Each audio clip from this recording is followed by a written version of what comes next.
जैसे कि एक क्वेश्चन शायद लास्ट बचा हुआ है, तो इसको हम लोग देखने वाले हैं। जैसे आपको ये दिख रहा होगा, क्वेश्चन नंबर ये 69 है। यूपीएससी 2018 में ये पूछा गया था, यानी कि सीसैट के यानी सेकेंड पेपर में ये क्वेश्चन पूछा गया था। तो जैसा आप देख पा रहे हैं कि ये सीआई का क्वेश्चन है और सीआई में इंस्टॉलमेंट का क्वेश्चन है, जो कि बहुत ही इंपॉर्टेंट टॉपिक माना जाता है। तो चलिए हम लोग देखते हैं इस क्वेश्चन को कैसे ईजी वे में सॉल्व कर सकते हैं। हालांकि ये क्वेश्चन थोड़ा टाइम टेकिंग है, ऐसे एक क्वेश्चन दो क्वेश्चन आते हैं एग्जाम में जो टाइम टेकिंग होते हैं। तो आप देख पा रहे हैं, ये लगता है हमें कि ये मैथ में लास्ट क्वेश्चन होगा।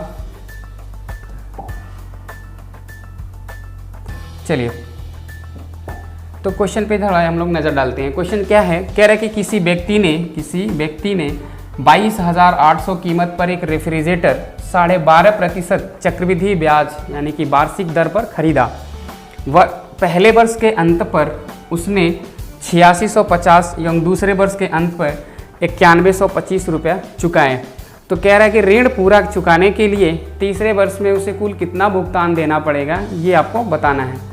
तो चलिए देख लेते हैं इस कॉन्सेप्ट को कैसे हम लोग यूज़ करने वाले हैं। तो जैसा आप जान रहे हैं कि ये सीआई का क्वेश्चन है, सीआई में इंस्टॉलमेंट जो कि बहुत ही इंपॉर्टेंट टॉपिक माना जाता है, वहाँ से ये क्वेश्चन है। तो एक बार इसको हम पहले बेसिक से समझते हैं कि कैसे इस क्वेश्चन को हम सॉल्व करेंगे।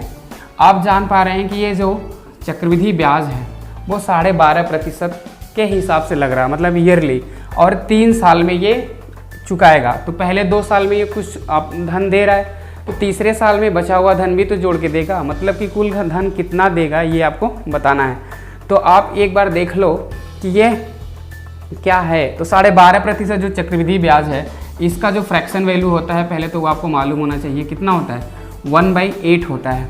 अगर ये 1/8 आपको नहीं मालूम कैसे होता है तो मैं आपको बता रहा हूँ। 12.5% को इस प्रकार से भी हम लोग लिखते हैं, यानी 12 से ही 1/2। तो एक बार इसको देख लीजिए आप, कितना हो गया, 12 दूना 24 और 1 25, 25/2, और यहाँ बगल में प्रतिशत लगा हुआ है, इसका मतलब होता है कि 1/100। अब देखिए 25 से ये 100 कटेगा 4 बार में, तो 1 हो गया ऊपर और 2 चौक 8 हो गया नीचे, यानी कि 1/8 होता है अगर 12.5% को हम फ्रैक्शन में लिखते हैं तो चलिए, यानी कहने का मतलब ये हो गया कि सीधा सीधा 8 रुपये में 1 रुपया ब्याज मिलेगा, मतलब 1 रुपया ब्याज उसको देना पड़ेगा, यानी कि 1 साल में 8 रुपये से 9 रुपये उसको देना पड़ेगा। तो चलिए देखते हैं वो है कितने का सामान है कुल 22,800 का। तो एक बार इस पर नज़र डालते हैं और समझने की कोशिश करते हैं कि कितना उसको धन देना पड़ेगा। तो एक लाइन में आप देखिएगा, ये आपका 22,800 रुपये है। इसको पहले साल में कितना देना पड़ेगा, 12.5% इंटरेस्ट के साथ देना पड़ेगा।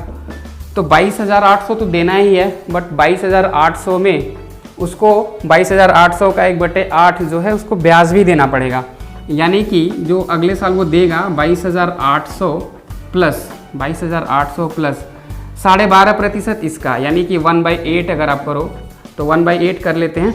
देखिए 8 दूना 16 हो गया, 8 दूना 16, फिर यहाँ पे कितना बचा, 6 हो गया, तो 68 हो गया, 8 8 64, यानी 4/8 बचे 40, और ये 0 हो गया, यानी कि 2850 रुपये उसको ब्याज देना पड़ेगा 22,800 के अलावा। तो ये देख लीजिए आप, 8 8 16 हो गया, 2 2 4 1 5, यानी कि टोटल उसको दूसरे साल में कितना देना पड़ता, 22,800 के जगह पे उसको देना पड़ता 25,650। बट उसने क्या किया कि पहले वर्ष के अंत में उसने 8650 रुपये का पेमेंट कर दिया। तो 8650 रुपये आप यहाँ से इसको माइनस कर लो, 8650 रुपये आप माइनस करो तो देखिए कितना बचता है।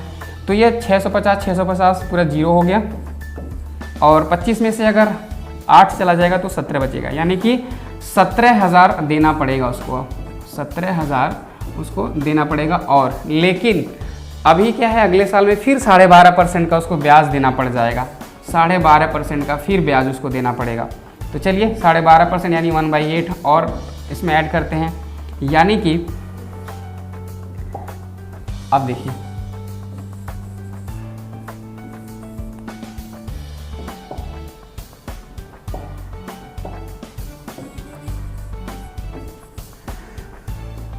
चलिए 17,000 पर यानी कि 12.5% और ब्याज उसको देना पड़ेगा। तो देख लेते हैं कि 17,000 पे 12.5% ब्याज कितना होता है।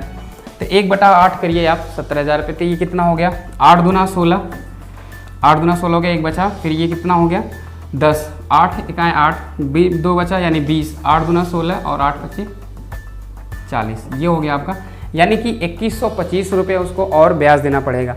तो टोटल कितना हो गया 17 दू 19,000 ये हो गया और 125 रुपया।